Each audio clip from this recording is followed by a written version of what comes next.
Black Goo conspiracy. Anyone who is a fan of the X-Files will be aware of a recurring theme about black oil. This is an alien substance and is central to the overall story that is interwoven into the series. Very plausible for a sci-fi TV show, right? However, there are conspiracies in reality that suggest a very similar material exists. The Black Goo is said to be an alien life form of some kind, and was the reason the Falklands War raged as it did in 1982. The sinking of the Belgrano, already a suspicious affair, and the apparent imminent threat to British citizens on the island were part of a larger cover-up, diverting attention away from the real reason the British military descended on the Falkland Islands. As far as conspiracies go, this is as outlandish a theory as you are ever likely to hear. Although that doesn't mean that it might not be true, or at least elements of it. Regardless of true motives, the Falklands conflict itself was very real, and for many, very consequential or even fatal. Of that, there is no doubt. While we will not get into the specifics of the conflict. What are the true causes of the Falkland Islands War? It is not unusual at all for strange sightings to be witnessed and reported in times of conflict. Numerous accounts of Foo Fighters were reported in the battles over Europe in the Second World War, for example. Similarly, as the Vietnam War raged, sightings of strange crafts exploded during this period in the area. It seems the Falklands conflict was to be no different. For example, former soldier, Jeff Pearson, spoke of seeing a bright, intense light hovering over the waters at the furthest point of East Falkland while on an R&R break. You can read about his experience in full here.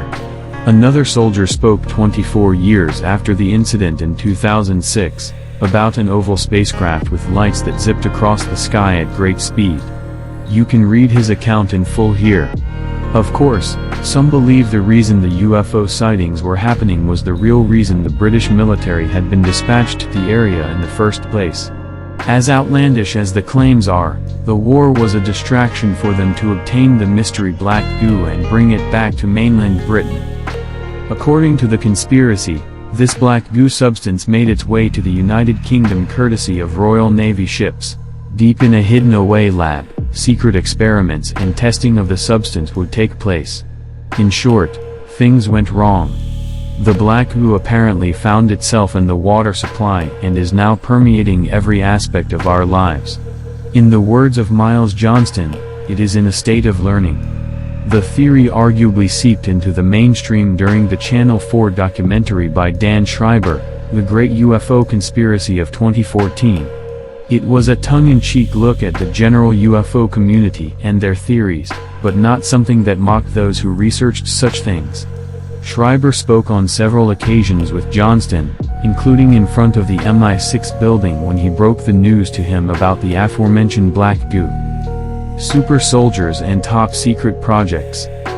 One of the people that Schreiber also met during the aforementioned documentary was, then, little-known conspiracy theorist and whistleblower, Max Spires.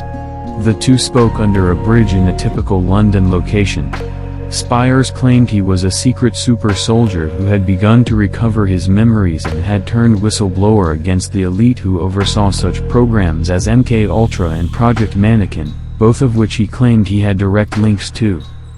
Spires believed that, due to his time in the Mannequin project, he was the subject of programming, so much so that he believed he could be triggered at any moment by unknown handlers.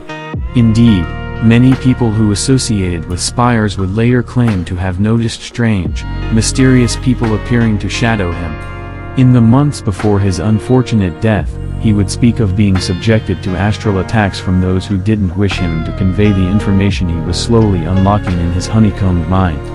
Although not everyone subscribed to his claims or theories, he was an interesting person and a charismatic speaker.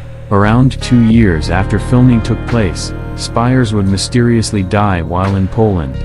His death hit the mainstream media platforms. Perhaps not surprising when details of him having texted his mother before his death, telling her to investigate if anything was to happen to him, or of him having vomited 2 liters of black liquid in the hours before his death. It is interesting that a large voice behind the Black Goo conspiracy is Miles Johnston. Johnston has also been a vocal supporter of Project Mannequin conspiracy theories and the alleged secret base in Peasmore, Berkshire. He was also a close associate of the late Spires. In fact, it is perhaps likely that it was Johnston who introduced Schreiber to Spires during the making of the program. Is it purely coincidence that black liquid was reported to have been vomited by Spires in the hours before his death? Dr. David Clarke even made claims that the British military wanted to test out their new death ray, and the conflict in the Falklands provided a perfect opportunity to do so. A declassified document written by Michael Heseltine to the, then, Prime Minister, Margaret Thatcher, appears to back up these claims. Written in 1983, shortly after the conflict, it states that they had conducted tests on a naval laser weapon, designed to dazzle low-flying Argentinian pilots attacking the ships.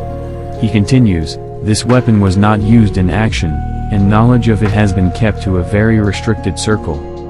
As the Black Goo conspiracy suggests, the death ray was not the only secret activity taking place during that time. And if there is any truth at all to the claims of Max Spires, not to mention the truth behind his mysterious death, maybe these claims require another look. Regardless of how bizarre or outright crazy some of them are, perhaps we should look at some of them again, just to be sure.